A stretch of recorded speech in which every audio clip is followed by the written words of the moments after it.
नमस्कार, स्वागत है आपका सीएस एकेडमी पीसीएस में। यदि आपने सीएस एकेडमी पीसीएस को सब्सक्राइब नहीं किया है तो सब्सक्राइब सीएस एकेडमी पीसीएस। आज हम अपने उत्तर प्रदेश विशेष के तहत ये आपका लेक्चर नंबर 4 होगा और इसी लेक्चर नंबर 4 में हम उत्तर प्रदेश में देखेंगे कि राज्य व्यवस्था और प्रशासन किस प्रकार से संचालित होता है। साथ कहने का मतलब ये है कि उत्तर प्रदेश में विधानसभा में क्या है, विधानसभा किस प्रकार से बनी है, कितने सदस्य होते हैं वहां पर, और विधान क्या उत्तर प्रदेश में विधान परिषद भी है तो उसका भी यहाँ पर देखेंगे। और उसके साथ साथ आप राज्यपाल के बारे में भी यहाँ पर अच्छे खासा पढ़ेंगे। राज्यपाल में देखो होता क्या है कि किसी भी राज्य की या उत्तर प्रदेश की जो विधानमंडल होता है वो तीनों से मिलकर बनता है। हालांकि दो कंपलसरी हैं, एक ऑप्शनल है। ये कह लो कि विधानसभा का होना अनिवार्य है और राज्यपाल का होना अनिवार्य है। विधान परिषद का होना अनिवार्य नहीं है। यह विधान परिषद किसी भी राज्य में हो भी सकती है और विधान परिषद वो किसी भी राज्य में नहीं भी हो सकती। तो इन्हीं के बारे में आज यहाँ पर हम चर्चा करेंगे। सबसे पहले देखेंगे कि हमें क्या क्या पढ़ना है। देखो, उत्तर प्रदेश की राज्य व्यवस्था और प्रशासन के बारे में हमें सब कुछ पढ़ना है। जितने भी छोटी मोटी संस्थाएं हैं, राज्य वित्त आयोग या फिर आप ये कह लो कि राज्य महिला आयोग, जितने भी बनेंगे यहाँ पर आयोग इससे संबंधित, वो सभी को आज हम इसी वीडियो में यहाँ पर कवर करने का प्रयास करेंगे। तो देखो, ये जो आपका वीडियो होगा ये आपका यूपीपीएससी और यूपी ट्रिपल एससी के हिसाब से बनाया गया है और इसी को ध्यान में रखते हुए हम इसे आगे बढ़ेंगे। तो जो हमारा लेवल होगा पूरी तरीके से वो यूपीपीएससी को डेडिकेटेड होगा, जिसके तहत हम आरओ, एआरओ, बीओ, एल्टीग्रेड, पीसीएस या जीआईसी वगैरह के जितने भी पेपर होंगे आगामी वर्षों में, वो आपके लिए ये यूजफुल होगा क्योंकि हम यहाँ पर डिटेल के साथ पढ़ेंगे। और यूपी ट्रिपल एससी में आप जैसे देखते हैं, जैसे पैट का एग्जाम होगा, जूनियर असिस्टेंट का होगा। जूनियर असिस्टेंट में यूपी स्पेशल का जो वेटेज है वो 20 नंबर का है। उसी प्रकार से वीडियो का होगा, स्टाफ नर्स के, फॉरेस्ट गार्ड और बहुत सारे जो अदर वेरियस एग्जाम होते हैं उन्हीं में जहाँ पर यूपी स्पेशल पूछा जाता है, उन सभी के लिए ये यूजफुल होने वाला है। अब हम सबसे पहले तो ये देख लेते हैं कि हमें इसमें पढ़ना क्या है। चलो आगे बढ़ते हैं इसको लेकर। जैसे अब देखो, उत्तर प्रदेश का राजनीतिक व प्रशासनिक ढांचा हमें यहाँ पर देखेंगे कि उत्तर प्रदेश में मंडल कितने हैं, उत्तर प्रदेश में जिले कितने हैं। ये पीछे भी मैंने आपको बताया था कि उत्तर प्रदेश में कितने जिले हैं, जब मैंने आपको जनगणना पढ़ाई थी कि उत्तर प्रदेश में 75 जिले हैं। आपको याद होगा अच्छे से। और मंडलों की संख्या जो है वो 18 है। 18 आपको मंडल देखने को मिले। कौन कौन से हैं उनके बारे में अभी चर्चा करेंगे। उसके बाद में हम देखेंगे प्रशासनिक ढांचा। प्रशासनिक ढांचे में क्या क्या है देखो, प्रशासनिक ढांचे में हम पहले पढ़ेंगे विधानसभा को, फिर आप विधान परिषद को पढ़ेंगे, फिर पंचायती राज को पढ़ेंगे। उसके बाद में वित्त आयोग है, वित्त आयोग के बाद में न्याय व्यवस्था है, सूचना आयोग है, राज्य मानवाधिकार आयोग है और राज्य महिला आयोग है। इसके साथ साथ जो प्रमुख मुख्यमंत्री अर्थात अब तक के जो 21 मुख्यमंत्री हुए हैं उत्तर प्रदेश में, उनके बारे में देखना है। और कितने राज्यपाल हुए हैं और जो वर्तमान में योगी जी हैं वो कौन से नंबर के मुख्यमंत्री होंगे। तो इन सब के बारे में यहाँ पर हम डिटेल देखेंगे क्योंकि आज का लेक्चर जो होगा वो थोड़ा सा बड़ा होगा। क्योंकि मैंने भी ये सोचा कि एक ही वीडियो में क्यों ना पूरा का पूरा राजनीतिक व्यवस्था और प्रशासनिक व्यवस्था को ही समाहित कर दिया जाए। उसी को ध्यान में रखते हुए हम इसको लेकर आगे बढ़ेंगे। और सबसे पहले देखेंगे कि मंडल और जिले। तो यदि आप मंडलों को कवर कर लेंगे तो जिले भी उसी में कवर हो जाएंगे क्योंकि मंडल के अंतर्गत ही क्या आते हैं, जिले आते हैं। जैसे आप कह लें मेरठ मंडल है, तो मेरठ मंडल के आसपास के जितने भी जिले हैं वो मेरठ में के अंतर्गत ही आएंगे आपको। और यही 2015 में वीडियो का जो पेपर हुआ था पीछे, उसी में सीधा सीधा पूछा गया कि उत्तर प्रदेश में मंडलों की संख्या कितनी है, तो सीधा सीधा उसका आंसर 18 था। तो जैसे मेरठ के आसपास का जिला कौन सा, जैसे बुलंदशहर है, हापुड़ है, आप गाजियाबाद ले लो। तो ये सब क्या है, ये सब मेरठ मंडल के अंतर्गत ही आएंगे। जैसे स्टार्ट करेंगे, देखो, मंडल व जिले। उत्तर प्रदेश में मंडल को ही हम संभाग भी कहते हैं, ये ध्यान रखना है। कंफ्यूज नहीं होना है कि मंडल क्या है संभाग क्या है, दोनों एक ही हैं, दोनों एक ही शब्द के क्या है, पर्याय है। तो 18 मंडल हैं उत्तर प्रदेश में और 75 जिले आपको यहाँ पर देखने को मिलेंगे। तो यहाँ पर देख सकते हैं, जैसे मैं आपसे कह दूं कि लखनऊ मंडल, लखनऊ मंडल के अंतर्गत कितने जिले आते हैं, तो 6 जिले आते हैं यहाँ पर। ये सबसे ज्यादा होगा, इससे ज्यादा जिले कहीं नहीं आते। यदि आप देखें तो ये है आपका लखनऊ राजधानी क्षेत्र आपका लखनऊ, ये वाला इसी के तहत आप देखेंगे। देखो यहाँ पर इस तरीके से देख सकते हैं, लखनऊ तो आएगा ही आएगा।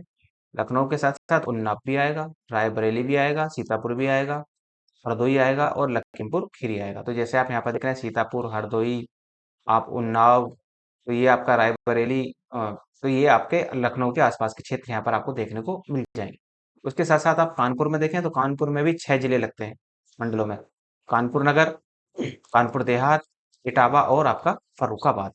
इस तरीके से थोड़ा सा ध्यान रख कर चलेंगे कि मेन मेन तो कम से कम ध्यान रख ही लेना। जैसे लखनऊ का है तो लखनऊ में कौन कौन से जिले यहाँ पर लगते हैं।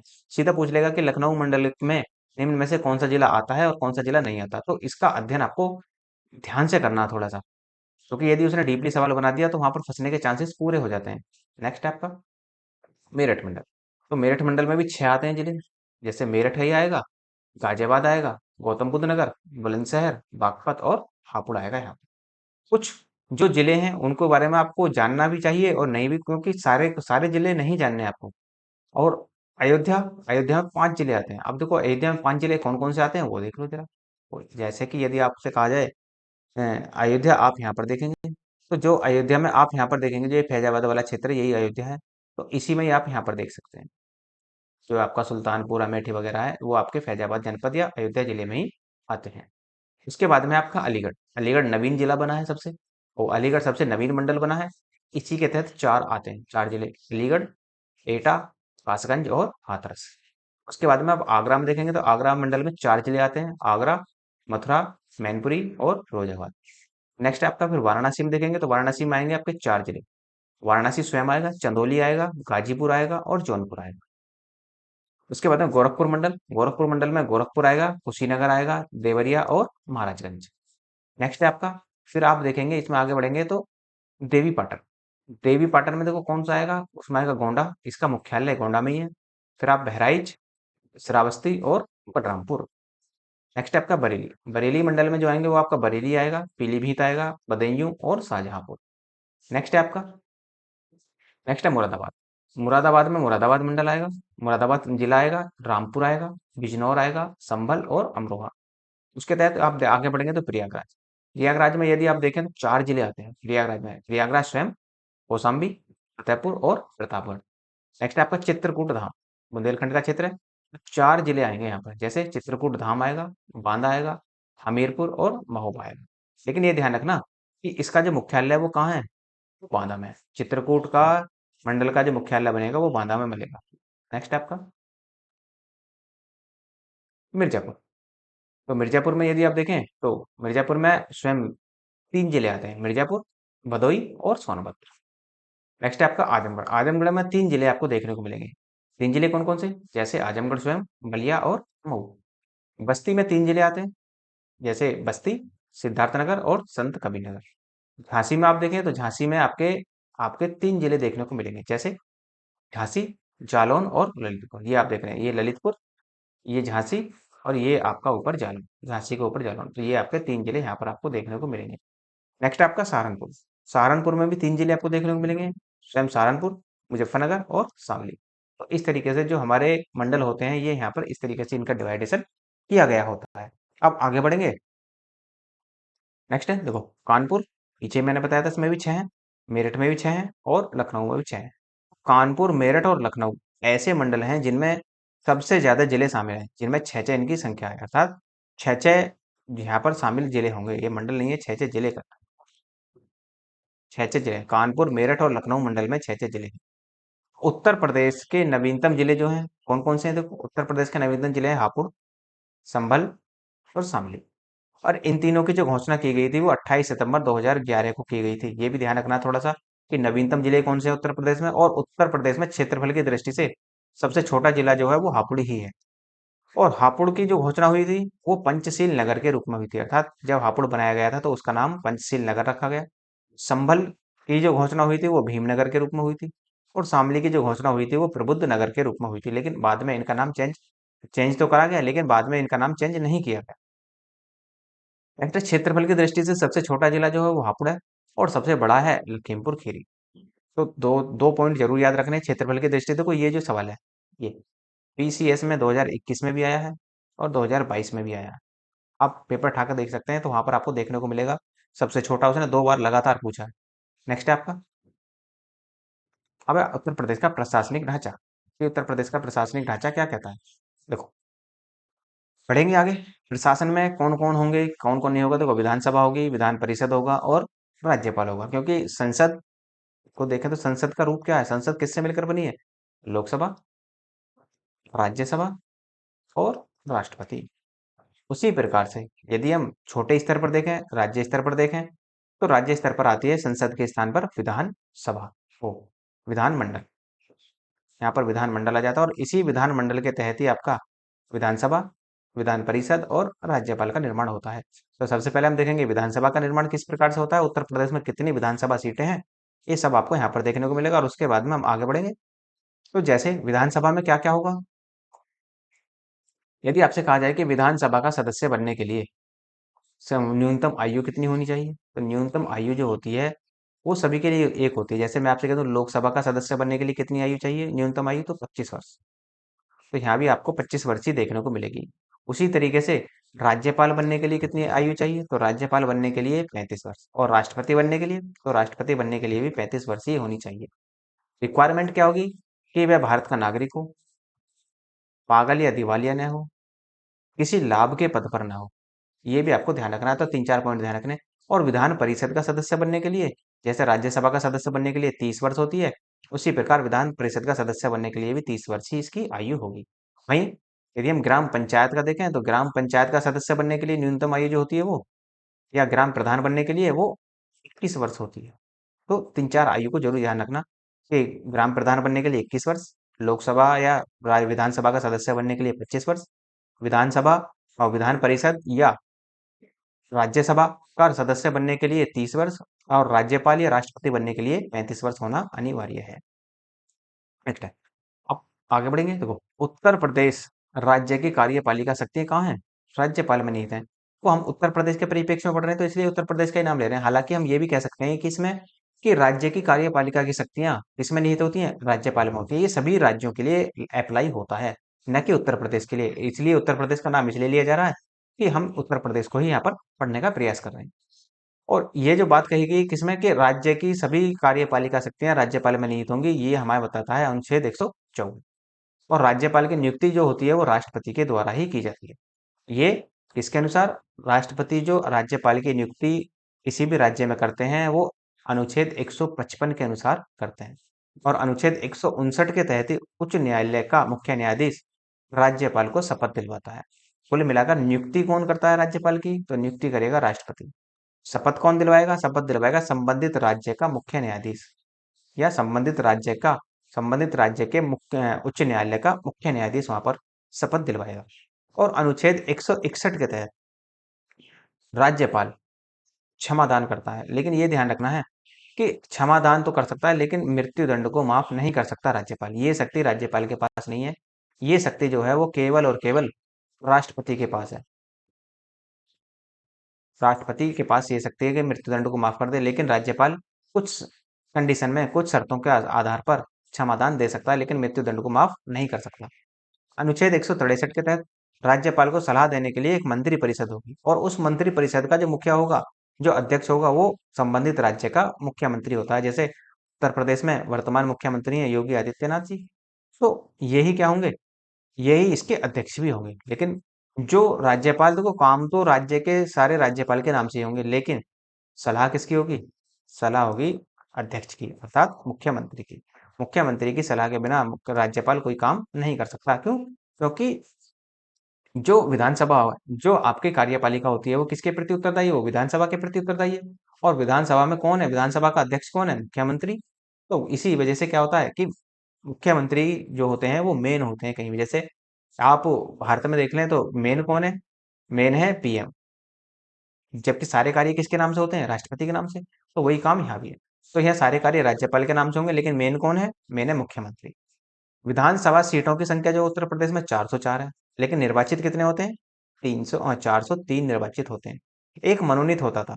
आप देखो इसको भी ध्यान रखना, क्योंकि जब 103वां संविधान संशोधन हुआ और 2019 में इसको यहाँ से हटा दिया गया था। जो राज्य लोकसभा में 2 नामांकन होता था एंग्लो इंडियन का, उसको समाप्त कर दिया गया। तो राज्य से जो आपके विधानसभा है तो वहां से भी समाप्त कर दिया गया। मेनली आप 404 कह सकते हैं, लेकिन जो इलेक्शन निर्वाचित होते हैं वो 403 होते हैं। इसको फिलहाल यहाँ से समाप्त कर दिया गया है। नेक्स्ट, नेक्स्ट है आपका अनुच्छेद 170 के तहत कहा गया है कि प्रत्येक राज्य में एक विधानसभा हो। कुल मिलाकर ये अनिवार्य है। अनुच्छेद 170 कहता है कि प्रत्येक राज्य की एक विधानसभा होगी, ये अनिवार्य होगी, पूरी तरीके से इसका होना अनिवार्य है। और राज्य की विधानसभा में जो सदस्यों की संख्या होती है वो कम से कम तो 60 होनी चाहिए और 500 से ज्यादा नहीं हो सकती, ये भी ध्यान रखना है। तो न्यूनतम ध्यान रखनी है, विधानसभा सीटों की संख्या न्यूनतम कितनी है, मिनिमम 60 और मैक्सिमम होगी आपकी 500। इसके सदस्य प्रत्यक्ष रूप से जनता द्वारा विधानसभा निर्वाचन से चुने जाते हैं, अर्थात इसका भी निर्वाचन किया जाता है। कि इसके जो निर्वाचन निर्वाचन होता है वो किस तरह से होता है, प्रत्यक्ष रूप से होता है। दो प्रकार से होते हैं, एक तो प्रत्यक्ष होता है, एक अप्रत्यक्ष। तो प्रत्यक्ष में क्या होता है, प्रत्यक्ष वो होता है जहां पर जनता अपना प्रतिनिधि सीधे चुनती है वोटिंग के माध्यम से। लेकिन अप्रत्यक्ष क्या होता है, अप्रत्यक्ष वो होता है जहां पर जनता वोट नहीं करती, जनता के प्रतिनिधि वोट करते हैं, तो उसी को ही हम अप्रत्यक्ष मतदान कहा जाता है। ठीक है, तो दोनों आपके क्लियर हो गए होंगे। अब देखो नेक्स्ट है, विधानसभा की सर्वाधिक सीटें कहाँ है। देखो विधानसभा की सर्वाधिक सीटें हैं प्रयागराज में, 12 आती हैं विधानसभा की। और सबसे कम है चित्रकूट में, महोबा में और श्रावस्ती में। यहाँ से इन तीनों जिलों से दो दो सीटें आती हैं। तो सबसे कम चित्रकूट, महोबा और श्रावस्ती। ये दो, चित्रकूट और महोबा तो बुंदेलखंड वाले क्षेत्र हैं, और ये श्रावस्ती जो ये इसकी सीमाएं लगती है आपके बलरामपुर वाले क्षेत्र से, और नेपाल के साथ बॉर्डर लगता है इस श्रावस्ती का। पीछे का जो मैंने आपको जनगणना बताई थी वहां पर मैप में मैंने अच्छा खासा आपको वहां पर बताया है। नहीं देखा वीडियो तो लेक्चर नंबर 3 जो है आपका उसको जरूर देख लेना आप। नेक्स्ट आप आगे बढ़ेंगे। तो विधान परिषद, विधान परिषद क्या होती है, देखो विधान परिषद का होना या ना होना ये डिपेंड करता है विधानसभा पर, संबंधित राज्य की विधानसभा पर। किसी राज्य में विधानसभा हो भी सकती है और किसी विधान परिषद हो भी सकती है, और किसी राज्य में विधान परिषद नहीं भी हो सकती। लेकिन उत्तर प्रदेश में विधान परिषद है, इसलिए यहाँ पर पढ़ा जाएगा इसको भी।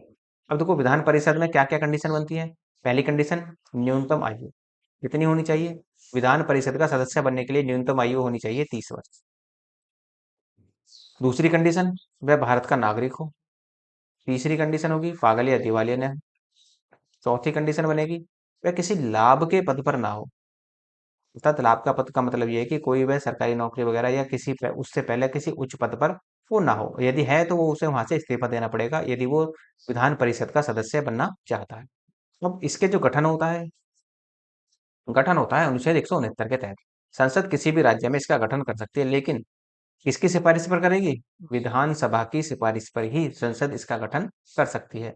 और अनुच्छेद 171 के तहत विधान परिषद की संरचना दी गई है कि विधान परिषद में इस प्रकार से विधान परिषद की संरचना बनाई जाएगी।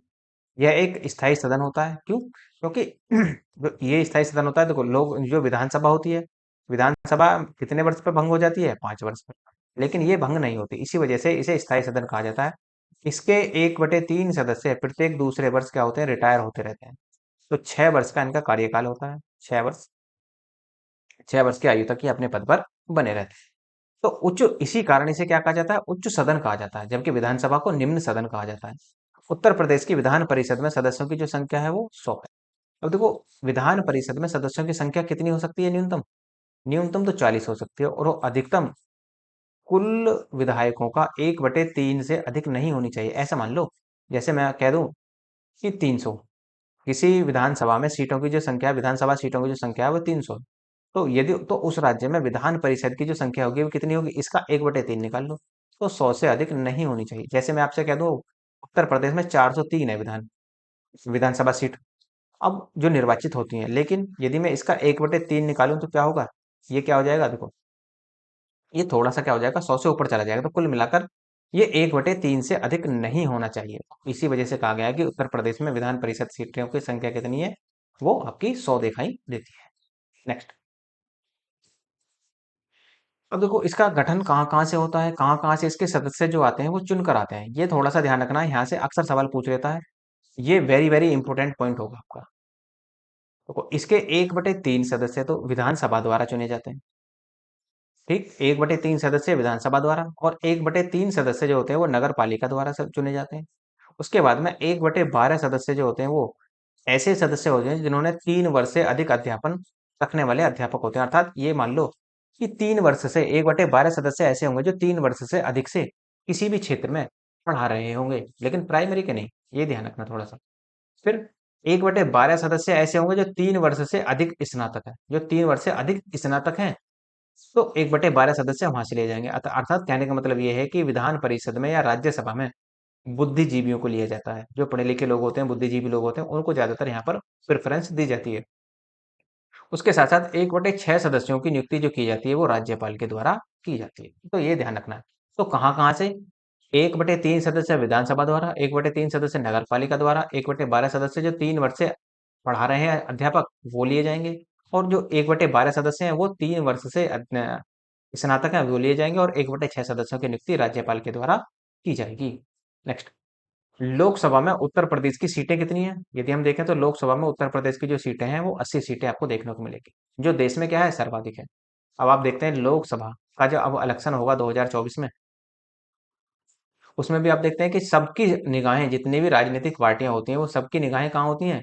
उत्तर प्रदेश पर होती हैं, क्योंकि उत्तर प्रदेश जिधर बैठेगा उधर ही क्या होगा, उधर ही सीट निकल कर जाएंगे, उधर का ही नेता बनेगा। क्यों? क्योंकि 80 सीटें जो होती हैं वो मायने होती हैं, क्योंकि देखो खुद ही सोचो कि सीटें टोटल कितनी है, टोटल सीटें हैं 550, लेकिन अब यहाँ पर देखो तो उन 550 में से 80 सीटें कहाँ हैं? उत्तर प्रदेश में। तो इसलिए ये बहुत ही ज्यादा महत्वपूर्ण हो जाता है। आपने अक्सर देखा होगा, आपने अपने मोदी जी को भी देखा है कि मोदी जी भी जो चुनाव लड़ते हैं वो कहाँ से लड़ते हैं? उत्तर प्रदेश से लड़ते हैं। जो मोदी जी का लोकसभा चुनाव क्षेत्र है वो आपका वाराणसी, तो उन्होंने दोनों बार कहाँ से? वाराणसी से ही चुनाव लड़ा है, और दोनों बार ही वो जीते भी हैं। तो इनमें से जो 80 सीटें हैं, इनमें से 70 सीटें जो है वो अनुसूचित जाति के लिए रिजर्व है। जैसे अनुसूचित जाति कहाँ है उत्तर प्रदेश में? जैसे बुलंदशहर, नगीना, हाथरस, आगरा, शाहजहांपुर, हरदोई, मिश्रित, मोहनलालगंज, इटावा, जालौन, कौशाम्बी, बाराबंकी, बहराइच, बांसगांव, लालगंज, रॉबर्ट्सगंज और मछलीघर। तो ये जो है ये 17 सीटें यहाँ से आपको निकल कर आती हैं अनुसूचित जाति के लिए। नेक्स्ट है आपका,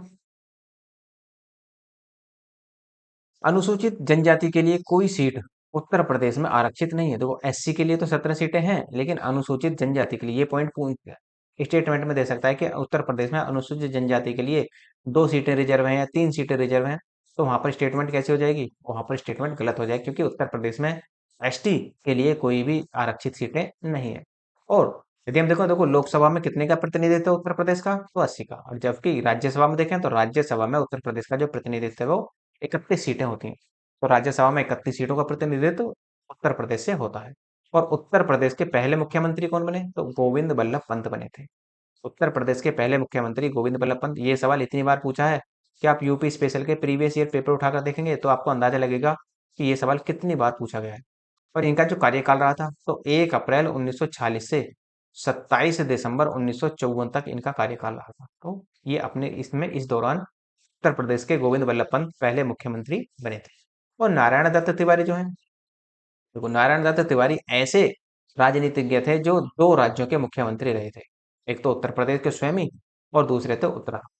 जब 2000 में उत्तराखंड का गठन हुआ था तो जब ये कंडीशन यहाँ पर बनी थी आकर, तो इसी वजह से उत्तराखंड के भी मुख्यमंत्री रहे हैं नारायण दत्त तिवारी, और उत्तर प्रदेश के भी मुख्यमंत्री रहे। उत्तर प्रदेश के सबसे युवा मुख्यमंत्री, तो उत्तर प्रदेश के सबसे युवा मुख्यमंत्री जो रहे वो अखिलेश यादव रहे। और इनका जो कार्यकाल था वो 12 मार्च 2012 से लेकर 19 मार्च 2017 तक रहा। और ये क्रम के अनुसार 31वें और व्यक्ति के रूप में 20वें मुख्यमंत्री थे। ये थोड़ा सा ध्यान रखना है कि यदि हम क्रम देखें, तो क्योंकि जो विधानसभा है वो 5 साल से पहले भी डिजोल्व हो जाती है, तो इसी वजह से क्या हो जाता है कि ये संख्या बढ़ जाती है। और व्यक्ति के रूप में देखें तो ये, और एक ही व्यक्ति कई बार मुख्यमंत्री बन जाता है, तो इसी वजह से मुख्यमंत्री की जो यहाँ पर संख्या दिखाई दे रही है 20, ये कम हो जाती है। नेक्स्ट है चौधरी चरण सिंह और विश्व प्रताप। ऐसे व्यक्ति हैं जो उत्तर प्रदेश के मुख्यमंत्री के साथ साथ भारत के प्रधानमंत्री भी बने। तो 2 पॉइंट आपको यहाँ से ध्यान रखना है कि चौधरी चरण सिंह उत्तर प्रदेश के मुख्यमंत्री रहे, विश्वनाथ प्रताप उत्तर प्रदेश के मुख्यमंत्री रहे। ये दोनों मुख्यमंत्री के साथ साथ भारत के प्रधानमंत्री के रूप में भी इन्होंने अपना पद सुशोभित किया था। और उत्तर प्रदेश की प्रथम महिला मुख्यमंत्री वो बनी थी सुचेता कृपलानी। ये ध्यान रखना, ये भी वेरी वेरी इंपॉर्टेंट पॉइंट होगा आपका कि उत्तर प्रदेश की प्रथम महिला मुख्यमंत्री सुचेता कृपलानी बनी, जो 2 अक्टूबर 1963 से लेकर 13 मार्च 1967 तक उन्होंने अपने पद को सुशोभित किया था। नेक्स्ट है उत्तर प्रदेश के 3 राजनीतिज्ञ जो 3 बार मुख्यमंत्री बने थे। ये भी ध्यान रखना है कि 3 बार उत्तर प्रदेश के कौन मुख्यमंत्री बने। एक तो थे चंद्रभानु गुप्त, नारायण दत्त तिवारी और मुलायम सिंह यादव।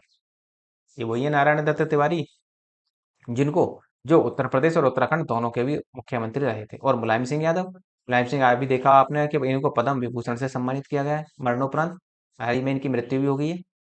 नेक्स्ट है सुश्री मायावती एकमात्र मुख्यमंत्री रही जो 4 बार मुख्यमंत्री बनी थी। ये भी ध्यान रखना है कि मायावती जी जो थी वो कितनी बार मुख्यमंत्री बनी, तो 4 बार उत्तर प्रदेश की मुख्यमंत्री बनी। उत्तर प्रदेश के राजनीतिज्ञ जो भारत के प्रधानमंत्री बने, तो ये ध्यान रखना है आपको। कौन कौन से ऐसे हैं राजनीतिज्ञ जो उत्तर प्रदेश के हैं और भारत के प्रधानमंत्री बने? जैसे भारत के पहले प्रधानमंत्री जवाहरलाल नेहरू, उत्तर प्रदेश से संबंध था। लाल बहादुर शास्त्री, इंदिरा गांधी, विश्वनाथ प्रताप, राजीव गांधी, चौधरी चरण सिंह, चंद्रशेखर और नरेंद्र मोदी। अब आप ये सोचेंगे कि नरेंद्र मोदी तो गुजरात से थे। नहीं, गुजरात से हैं वो बात ठीक है, लेकिन इनका लोकसभा क्षेत्र क्या है? लोकसभा क्षेत्र उत्तर प्रदेश का वाराणसी वाला क्षेत्र है। तो इसी वजह से इनका नाम भी यहाँ पर लिया जाता है। तो वो ये कह रहा है कि वो निवासी की बात नहीं कर रहा, वो कह रहा है कि राजनीतिज्ञ, तो जिन्होंने भारत में जो उत्तर प्रदेश में रहे हैं और उत्तर प्रदेश से ही चुनाव लड़ा है वो भी, और जो उत्तर प्रदेश से के निवासी नहीं है लेकिन उन्होंने उत्तर प्रदेश से चुनाव लड़ा है वो भी इसमें शामिल होते हैं राजनीतिज्ञ में। ये ध्यान रखना है। और उत्तर प्रदेश के अभी तक कुल कितने मुख्यमंत्री हुए हैं? 32 के 31 में कौन थे? अखिलेश यादव। और अखिलेश यादव को रिप्लेस किसने किया था? योगी आदित्यनाथ है। तो 32 मुख्यमंत्री और व्यक्ति के रूप में 21 हुए हैं। अर्थात कहने का मतलब यह है कि ये जो वर्तमान में योगी आदित्यनाथ हैं वो कौन से वे व्यक्ति हैं? तो 21वें व्यक्ति हैं, और यदि वैसे पद के हिसाब से देखा जाए तो 32वें मुख्यमंत्री के रूप में वो यहाँ पर दिखाई देंगे। उत्तर प्रदेश की प्रथम महिला राज्यपाल कौन थी? ये सरोजिनी नायडू थी, जो 15 अगस्त 1947 से 2 अगस्त 1949 तक उत्तर प्रदेश की राज्यपाल रही थी। इन्हें भारत की कोकिला भी कहा जाता है। ये भी पॉइंट अच्छा है। तो ध्यान रखना है थोड़ा सा कि उत्तर प्रदेश की पहली महिला मुख्यमंत्री कौन बनी, तो महिला राज्यपाल कौन बनी? तो सरोजिनी नायडू। और मुख्यमंत्री की बात कर ले तो सुचेता कृपलानी। मोहम्मद शफी कुरैशी एकमात्र व्यक्ति हुए जो उत्तर प्रदेश के 2 बार कार्यवाहक मंत्री भी रहे थे। ये भी ध्यान रखना है, क्योंकि देखो मेन पॉइंट ही मैंने आपको छाट कर यहाँ पर दिखा रहा हूँ कि क्या क्या आपको यहाँ पर पढ़ना है। अब उत्तर प्रदेश के 20 राज्यपाल हो चुके हैं। अर्थात आजादी के बाद से उत्तर प्रदेश के 20 राज्यपाल, अर्थात कहने का मतलब ये है जो वर्तमान में आनंदीबेन पटेल राज्यपाल हैं वो 20वें नंबर की राज्यपाल होंगी। अर्थात 20वें नंबर की राज्यपाल के रूप में आनंदीबेन पटेल ने यहाँ पर शपथ ली है। और उत्तर प्रदेश की प्रथम विधानसभा का जो गठन हुआ था वो 8 मार्च 1952 को हुआ था। ये आजादी के बाद ही होगा, क्योंकि आजादी कब मिली? 1947 में। तो गठन कब हो रहा है? 8 मार्च 1952 को हो रहा है। और उत्तर प्रदेश के प्रथम विधानसभा अध्यक्ष कौन बने थे? तो उत्तर प्रदेश के प्रथम विधानसभा अध्यक्ष पुरुषोत्तम दास टंडन हुए थे। ये वेरी वेरी इंपोर्टेंट पॉइंट है, स्टार लगा के रखना आप इस पर। और ये कब से कब तक? 1937 से 1950 तक ये उत्तर प्रदेश विधानसभा के अध्यक्ष रहे थे। नेक्स्ट नेक्स्ट है आत्माराम गोविंद खरे और केसरी नंद त्रिपाठी, सर्वाधिक तीन तीन बार उत्तर प्रदेश विधानसभा के अध्यक्ष रहे हैं। तो आत्माराम गोविंद खरे और केसरी नंद त्रिपाठी सर्वाधिक तीन तीन बार उत्तर प्रदेश विधानसभा के अध्यक्ष भी रहे। बनारसी दास और श्रीपद मिश्र ऐसे विधानसभा अध्यक्ष रहे जिन्होंने उत्तर प्रदेश का मुख्यमंत्री बनने का गौरव भी प्राप्त किया। अर्थात ये विधानसभा के अध्यक्ष के साथ साथ ये उत्तर प्रदेश के मुख्यमंत्री भी बने हैं। नेक्स्ट है वर्तमान में उत्तर प्रदेश में कौन सी लोकसभा विधानसभा चल रही है? तो 17वीं विधानसभा चल रही है, जिसके अध्यक्ष हृदय नारायण दीक्षित है। उत्तर प्रदेश में विधान परिषद का गठन कब हुआ था? विधान परिषद का जो गठन हुआ था वो 1937 में हुआ था। अब नेक्स्ट है उत्तर प्रदेश में अब तक 10 बार राष्ट्रपति शासन लग चुका है। ये ध्यान रखना थोड़ा। और सबसे पहले जो राष्ट्रपति शासन लगा था वो 25 फरवरी 1968 को लगा था, और 25 फरवरी 1968 से लेकर 26 फरवरी 1969 तक रहा था। और अंतिम बार 8 मार्च 2002 से लेकर 3 मई 2002 तक ये यहाँ पर लगा रहा। विधानसभा में वर्तमान महिलाओं की संख्या है 44। ये ध्यान रखना है कि वर्तमान विधानसभा में महिलाओं की जो संख्या है वो 44 आपको देखने को मिलेगी। नेक्स्ट नेक्स्ट है अनुसूचित जाति की आरक्षित सीटों की संख्या कितनी है? देखो अनुसूचित जाति के लिए आरक्षित सीटों की संख्या 84 है, और अनुसूचित जनजाति के लिए आरक्षित सीटों की संख्या कितनी है? वो 2 है। और मुख्य निर्वाचन अधिकारी कौन है? तो अजय कुमार शुक्ला है। उत्तर प्रदेश के मुख्य निर्वाचन अधिकारी अजय कुमार शुक्ला यहाँ पर आपको देखने को मिलेंगे। तो ये तो हो जाता है आपका विधानसभा, या फिर ये कह लो कि कंप्लीट आपका विधान मंडल। हमने इसमें विधानसभा को भी देखा, विधान परिषद को भी देखा, और इसी में के तहत हमने राज्यपाल को भी देखा।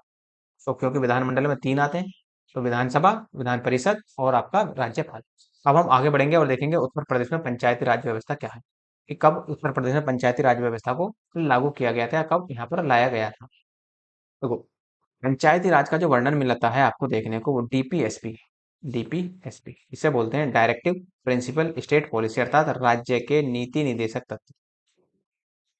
में पंचायती राज का वर्णन अनुच्छेद 40 के तहत देखने को मिलता है आपको।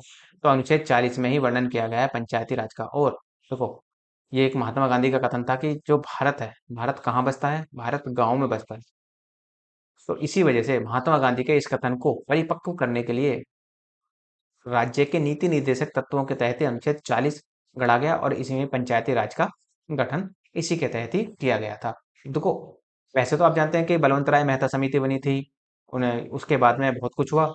जब जाकर राजस्थान के नागौर जिले में पंचायती राज व्यवस्था की नींव डली थी, जो हमारे पहले प्रधानमंत्री थे पंडित जवाहरलाल नेहरू साहब, उनके द्वारा राजस्थान के नागौर जिले में पहली ग्राम पंचायत का गठन वहां पर हुआ था। लेकिन हमें उत्तर प्रदेश के परिप्रेक्ष्य पढ़ना है, तो थोड़ा सा उत्तर प्रदेश के परिप्रेक्ष्य ही यहाँ पर हम देखेंगे। जैसे स्वतंत्र भारत में उत्तर प्रदेश में पंचायत राज गठन करने के लिए संयुक्त प्रांत पंचायत अधिनियम 1947 लाया गया था सबसे पहले।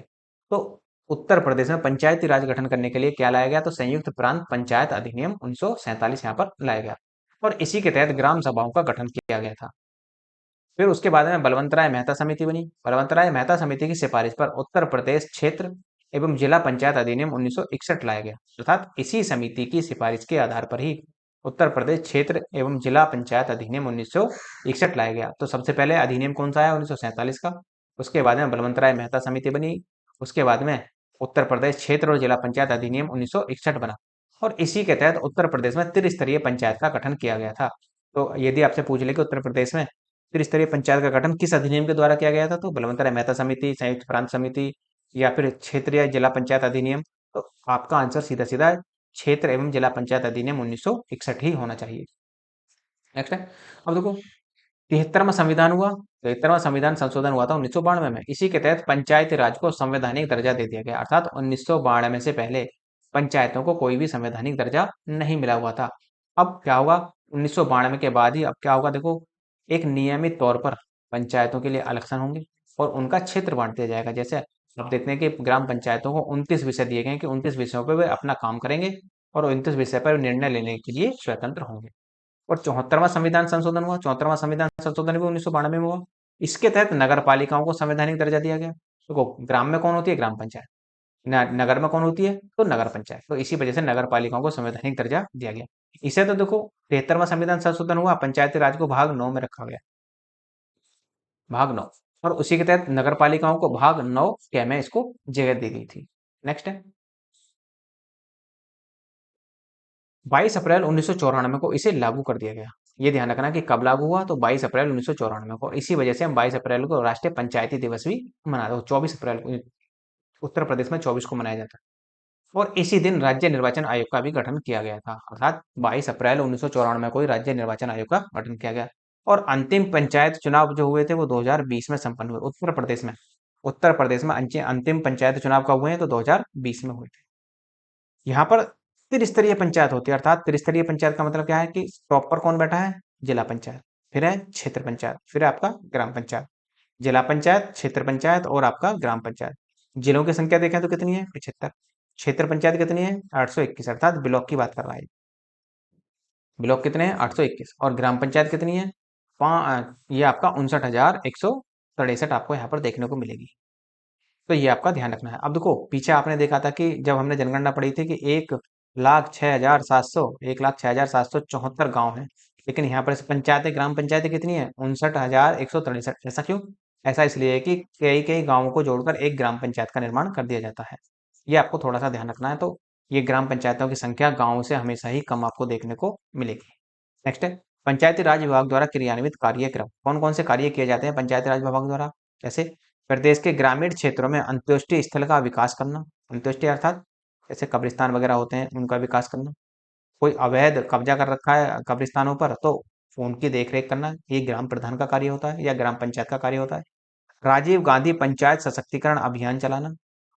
कुल मिलाकर जो सरकार की योजनाएं होती हैं उनको आगे बढ़ाने में सरकार की सहायता करना ग्राम पंचायत का कार्य होता है। बहुउद्देशीय पंचायत भवन, भारत निर्माण, राजीव गांधी सेवा केंद्रों का निर्माण करना। नेक्स्ट है, डॉक्टर राम मनोहर लोहिया समग्र ग्रामीण विकास योजना अंतर्गत आंतरिक गलियों में सीसी रोड, केसीसी रोड तथा इंटरलॉकिंग टाइल्स की स्थापना करवाना। अर्थात कहने का मतलब यह है कि जो ग्रामीण क्षेत्र में गलियां होती हैं उनमें खड़ंजा लगवाना, सीसी रोड लगवाना बनवाना, या फिर इंटरलॉकिंग वाली जो आप ये कह लें कि मसाले वाली जो ईंटें आती हैं उनको वहां पर लगवाना, ये सब किसका है? ग्राम पंचायत का ही कार्य होता है। ग्रामीण स्वच्छता कार्यक्रम चलाना, ग्राम को स्वच्छ बनाने के लिए ग्रामीण स्वच्छता कार्यक्रम चलाना, और ग्रामीण स्तर पर ग्राम वासियों को क्या है कि वहां पर एक तरीके से उनको अवगत कराना उस कार्य से, ये थोड़ा सा ध्यान रखना है। पंचायती राज पदाधिकारियों एवं कर्मियों का प्रशिक्षण कार्यक्रम कराना, और राज्य वित्त आयोग एवं 14वें वित्त आयोग की संततियों के आधार पर ग्रामीण स्थानीय निकायों को अनुदान देना भी एक कार्य होता है। नेक्स्ट है नगर पालिका भी यहाँ पर भारत में त्रिस्तरीय होती है। जैसे नगर पालिका भी त्रिस्तरीय कौन कौन सी? जैसे नगर निगम, नगर पालिका परिषद और नगर पंचायत। तो ये यहाँ पर आपको देखने को मिलेगा। यदि हम नगर निकाय की बात करें तो नगर निकाय का जो वर्णन देखने को मिलता है वो अनुच्छेद 243 पी से लेकर 243 जेड जी तक आपको देखने को मिलेगा।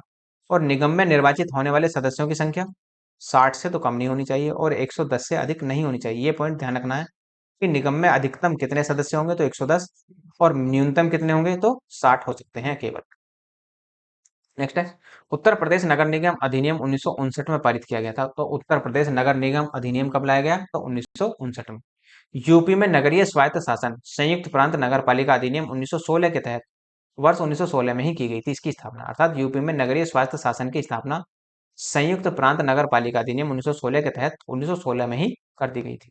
अब नगर निगम कैसे होते हैं? देखो नगर निगम में क्या होगा? नगर निगम में एक मेयर होता है, इसका चुनाव प्रत्यक्ष रूप से होता है, जनता द्वारा चुने जाते हैं।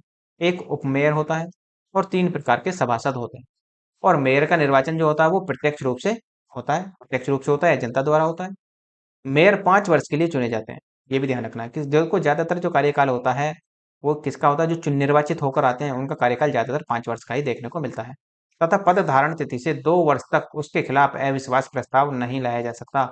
ये भी ध्यान रखना है कि किसी ने मान लो आज शपथ ले ली, यदि उसने आज शपथ ले ली तो 2 वर्ष तक उसके पद से नहीं हटाया जा सकता। ऐसे ही ग्राम पंचायत का सिस्टम है कि यदि ग्राम पंचायत में ग्राम प्रधान ने यदि आज शपथ ली है वर्तमान में, तो 2 वर्ष तक उसके खिलाफ उसे नहीं हटाया जा सकता या उसके खिलाफ अविश्वास प्रस्ताव नहीं लाया जा सकता। और यदि 2 वर्ष के बाद भी अविश्वास प्रस्ताव लाया जाता है और वो प्रस्ताव पास नहीं होता, तो फिर 1 साल के लिए आप अविश्वास प्रस्ताव उसके खिलाफ नहीं ला सकते।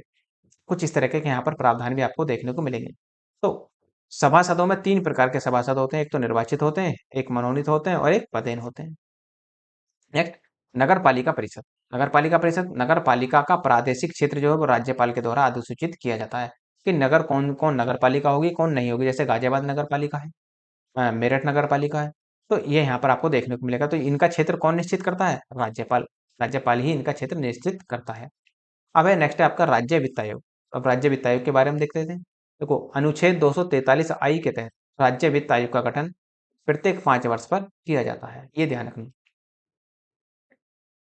नेक्स्ट है राज्य वित्त आयोग का गठन राज्यपाल के द्वारा किया जाएगा। ये पूछ सकता है कि आपसे कि राज्य वित्त आयोग का गठन किसके द्वारा किया जाएगा? तो राज्यपाल के द्वारा। और राज्य वित्त आयोग का प्रथम गठन जो हुआ था वो 1994 में हुआ था। पंचायती राज संस्था। अब देखो वित्त आयोग का कार्य क्या है? वित्त आयोग का जो कार्य है वो वित्त का आवंटन करना होता है। किस प्रकार से आवंटित किया जाएगा वित्त वो यहाँ पर देखना होता है। जैसे मैं आपसे कह दूं पंचायती राज संस्थाओं के जो अंश दिए जाते हैं वो 20%, मान लो 100 रुपए आ रहे हैं, राज्य सरकार से 100 रुपए आ रहे हैं तो 20% जिला पंचायत को जाएंगे, 10% क्षेत्र पंचायत को जाएंगे अर्थात ब्लॉक को जाएंगे, और जो 70% होगा वो ग्राम पंचायत अर्थात ग्राम प्रधान के खाते में आएगा। ये इस तरीके से डिवाइडेशन होता है, 20% जिला पंचायत, 10% क्षेत्र पंचायत और 70% ग्राम पंचायत को आता है। नेक्स्ट है उत्तर प्रदेश में न्याय व्यवस्था कैसी है? देखो उत्तर प्रदेश में न्याय व्यवस्था का मतलब हाई कोर्ट के बारे में हमें यहाँ पर पढ़ना कि क्या क्या है, कैसे काम होता है। इसका वर्णन जो है अनुच्छेद 214 से लेकर 237 तक किया गया है। और 1861 में भारतीय उच्च न्यायालय अधिनियम लाया गया था और इसी के तहत इसी भारतीय उच्च न्यायालय के तहत 1862 में कलकत्ता, बम्बई और मद्रास न्यायालय की स्थापना की गई थी। अब ये जो सवाल है कलकत्ता, बम्बई, मद्रास वाला, ये as it is lower PCS में पूछा गया था। 2013 वाला पेपर उठाकर देखना आप लोअर पीसीएस का, तो वहां पर आपको देखने को मिल जाएगा। नेक्स्ट है 1866 में इसी अधिनियम के तहत 1866 में इलाहाबाद उच्च न्यायालय की स्थापना की गई। और 1866 में इसकी स्थापना कहाँ की गई थी? तो जब इलाहाबाद उच्च न्यायालय बना था तो उसकी स्थापना आगरा में की गई थी। लेकिन 1866 में अर्थात अगले ही साल 1869 में, देखो 1869 वेरी वेरी इंपॉर्टेंट डेट है। इसमें क्या हुआ था देखो इसी वर्ष गांधी जी का जन्म हुआ था। अर्थात इस तरीके से भी याद रख सकते हैं कि आगरा से स्थानांतरण कब हुआ था हमारा हाई कोर्ट इलाहाबाद के लिए, तो जिस दिन गांधी जिस वर्ष गांधी जी का जन्म हुआ था 1869 में, इसे इलाहाबाद स्थानांतरित कर दिया गया। और इसकी एक खंडपीठ भी है, खंडपीठ इसकी लखनऊ में आपको देखने को मिलेगी। और इलाहाबाद उच्च न्यायालय में जो जजों की संख्या है वो 160 आपको देखने को मिलेगी। नेक्स्ट, उच्च न्यायालय के सभी न्यायाधीशों की नियुक्ति किसके द्वारा होती है? तो वो उच्च न्यायालय के सभी न्यायाधीशों की नियुक्ति राष्ट्रपति के द्वारा की जाती है। नेक्स्ट है आपका राज्य सूचना आयोग। तो राज्य सूचना आयोग के बारे में देख लेते हैं। तो राज्य सूचना आयोग का मतलब राज्य का सूचना का अधिकार अधिनियम 2005 के तहत धारा 15 के तहत इसका गठन 14 सितंबर 2005 को किया गया था। ये ध्यान रखना है, 14 सितंबर 2005 को किया गया। और पहले सूचना आयुक्त जो बने थे, देखो उत्तर प्रदेश के परिप्रेक्ष्य में पढ़ रहे हैं, कभी आप भारत के परिप्रेक्ष्य में देख लें कि जी आपने ये क्या बता दिया, केवल उत्तर प्रदेश के परिप्रेक्ष्य में पढ़ा जा रहा है ये। पहले सूचना आयुक्त न्यायमूर्ति एम ए खान बने थे और वर्तमान में मुख्य सूचना आयुक्त जो हैं वो जावेद उस्मानी साहब हैं। नेक्स्ट है राज्य मानवाधिकार आयोग। ये क्या करता है? राज्य मानवाधिकार मानवों के जो ह्यूमन राइट होते हैं, मानव अधिकार के लिए ये कार्य करता है। कहीं मानव के अधिकारों का हनन तो नहीं हो रहा, ये उसकी देखरेख करता है। अर्थात मानव अधिकार संरक्षण अधिनियम 1993 की धारा 21 के तहत 7 अक्टूबर 2002 को इसका गठन हुआ। और वर्तमान अध्यक्ष जो है वो इसके न्यायमूर्ति सैयद रफत आलम साहब हैं। इतना ही ध्यान रखना है। फिर राज्य महिला आयोग है, महिलाओं के जो अधिकार होते हैं उनकी देखरेख के लिए बनाया गया है। तो ये जो है राज्य महिला आयोग अधिनियम 2004 और संशोधित किया गया इसे 2013 में। इसकी के तहत इसका जो गठन हुआ है वो 26 अप्रैल 2013 को हुआ था। कभी कभी डेट पूछ लेता है कि राज्य महिला आयोग का गठन कब हुआ, तो 26 अप्रैल 2013 को किया गया। और राज्य महिला आयोग की वर्तमान अध्यक्ष जो है वो विमला बाथम है। और यदि मैं कह दूं महिला आयोग के अध्यक्ष कौन है, तो वो रेखा शर्मा है। वो भारत के स्तर पर देखें तो रेखा शर्मा है, लेकिन उत्तर प्रदेश के परिप्रेक्ष्य में देखें तो विमला बाथम आपको देखने को यहाँ पर मिल जाएंगी। नेक्स्ट है, अब देख लें उत्तर प्रदेश के मुख्यमंत्री और राज्यपाल। हालांकि मुख्यमंत्री के बारे में जो मेन मेन पॉइंट थे वो मैंने आपको सारे बता दिए, लेकिन कभी कभी ये पूछ लेता है कि निम्न में से कौन उत्तर प्रदेश का मुख्यमंत्री रहा है या उत्तर प्रदेश का मुख्यमंत्री नहीं रहा। तो थोड़ा सा आपको आइडिया रखना है कि कौन कौन मुख्यमंत्री रहे और कौन कौन राज्यपाल रहे उत्तर प्रदेश के। जैसे पढ़ते हैं आगे इसको लेकर। जैसे आप देख सकते हैं, देखो ये जो है ये आपको उधर मुख्यमंत्री है और इधर है आपके राज्यपाल। तो मुख्यमंत्री देखें, मुख्यमंत्री का समय काल कब तक का, तो समय काल नहीं ध्यान रखना आपको बिल्कुल भी। तो केवल क्या याद रखना है, ये वाले कि कौन कौन मुख्यमंत्री रहे और कौन कौन मुख्यमंत्री नहीं रहे। पहले दूसरे कौन है ये मैं सब आपको पीछे बता चुका हूँ। तो पहले मुख्यमंत्री कौन बने? गोविंद वल्लभ पंत। उसके बाद में आप देखेंगे संपूर्णानंद, चंद्रभानु गुप्त, सुचेता कृपलानी। फिर आप नेक्स्ट आगे बढ़ेंगे तो फिर चंद्रभानु गुप्त बने, चौधरी चरण सिंह है। फिर उसके बाद में चौधरी चरण सिंह के बाद में राष्ट्रपति शासन लगा। फिर उसके बाद में फिर से चंद्रभानु गुप्त आ गए। नेक्स्ट है आपका चौधरी चरण सिंह, फिर राष्ट्रपति शासन लगा। फिर नेक्स्ट है आपके त्रिभुवन नारायण सिंह, कमलापति त्रिपाठी, फिर राष्ट्रपति शासन लगा, क्योंकि पीछे पीछे मैंने आपको बताया कि 10वां राष्ट्रपति शासन लगा है। हेमवती नंदन बहुगुणा, फिर राष्ट्रपति शासन लगा। उसके बाद में नारायण दत्त तिवारी आ गई। और फिर नेक्स्ट है आपके फिर से राष्ट्रपति शासन लगा। उसके बाद में राम नरेश यादव आए और बनारसी दास बने फिर मुख्यमंत्री। और उसके बाद में राष्ट्रपति शासन इनके बाद में फिर से लग गया। नेक्स्ट विश्वनाथ प्रताप सिंह आए, श्रीपति मिश्रा आए, नारायण दत्त तिवारी फिर से आए, वीर बहादुर सिंह और नारायण दत्त तिवारी फिर से आ गए, मुलायम सिंह यादव, फिर उसके बाद में कल्याण सिंह। नेक्स्ट है फिर से राष्ट्रपति शासन लगा कल्याण सिंह के बाद में, क्योंकि इन्होंने बाबरी मस्जिद को गिरा दिया था, उसी के चक्कर में क्या हुआ, इन्हें इस्तीफा भी देना पड़ा था। तो राष्ट्रपति शासन लगा, मुलायम सिंह यादव, मायावती। राष्ट्रपति शासन फिर से लगा, उसके बाद में फिर से मायावती आ गई। फिर आप देखेंगे जगदम्बा पाल फिर से मुख्यमंत्री बने। उसके बाद में आप देखें आगे बढ़े तो कल्याण सिंह जी आए, फिर राम प्रकाश गुप्ता फिर से आ गए। और उसके बाद में आप देखेंगे राजनाथ सिंह के बाद में जस्ट फिर से लगा राष्ट्रपति शासन। और उसके बाद में फिर से आ गई आपकी मायावती। नेक्स्ट फिर से मुलायम सिंह यादव आए और मायावती फिर से आ गई। उसके बाद में अखिलेश यादव। और वर्तमान में जो है मुख्यमंत्री वो आप जानते हैं योगी आदित्यनाथ आपको यहाँ पर देखने को मिलेंगे। तो ये यदि हम वैसे देखें क्रम के अनुसार तो ये 33 में दिखाई देंगे। क्यों? क्योंकि ये 2 बार लगातार बने ना, तो 2 बार लगातार बने तो 32 के बाद में 33 में फिर से आ जाते हैं। नहीं तो वैसे तो आप देखेंगे तो ये आपके 22 में 21 में आपको दिखाई देंगे यहाँ पर व्यक्ति के रूप में। अब जरा राज्यपाल के रूप में भी देख लेते हैं। तो राज्यपाल कौन कौन से रहे उत्तर प्रदेश में? जैसे राज्यपाल देखें, पहले राज्यपाल कौन? सरोजिनी नायडू, फिर बीबी मलिक, फिर हुराम सिंह पेरोसिमी मोदी, फिर हुराम सिंह फिर से मोदी बने। और फिर उसके बाद में कन्हैया लाल। नेक्स्ट है आपके मणिकलाल मुंशी, वराहगिरी वेंकटगिरी, फिर बुरगुला रामकृष्ण राव, विश्वनाथ दास। उसके बाद में आप आगे बढ़ेंगे और देखेंगे तो बेजवाड़ गोपाल रेड्डी, शशिकांत वर्मा, अकबर अली खान, मर्री चिन्ना रेड्डी, गणपत राव देवजी तपसे और चंद्रेश्वर नारायण। नेक्स्ट है आपका मोहम्मद उस्मान आरिफ बने, बी सत्यनारायण रेड्डी बने, मोतीलाल वोरा, मोहम्मद शफी कुरैशी और रोमेश भंडारी। नेक्स्ट है मोहम्मद साफी कुरैशी, फिर है सूरज भान, विष्णुकांत शास्त्री। नेक्स्ट है आपके सुदर्शन अग्रवाल, टीवी राजेश्वर, बनवारीलाल जोशी, अजीज कुरैशी, राम नाइक और वर्तमान में आप जानते ही हैं वर्तमान में है आपकी आनंदीबेन पटेल साहब, जिन्होंने जिन्होंने शपथ जो ली थी वो 20 जुलाई 2019 को शपथ ली थी। तो ये तो हो जाता है देखो उत्तर प्रदेश का शासन और प्रशासन किस प्रकार से हमने यहाँ पर देखा वो आपको पता लग गया होगा, अंदाजा लग गया होगा। देखो यदि आपको रिवीजन के लिए लेक्चर की पीडीएफ की आवश्यकता है तो आप नीचे डिस्क्रिप्शन में टेलीग्राम का लिंक दिया है, तो टेलीग्राम वहां से ज्वाइन कर लेना। तो वहां से आपको टाइम टू टाइम भी पीडीएफ वहां पर मिलती रहती है। देखो revision is the key of success, अर्थात सफलता की कुंजी क्या है? रिवीजन। जितना आप रिवीजन करेंगे इतना ही आपके लिए फायदा होगा। और यदि आपको किसी भी प्रकार का कोई भी क्वेरी है तो मेल के माध्यम से बता सकते हैं, कमेंट के माध्यम से बता सकते हैं। तो यहाँ पर आप किसी भी प्रकार की प्रॉब्लम को लेकर आप समस्या का समाधान यहाँ पर आप करवा सकते हैं।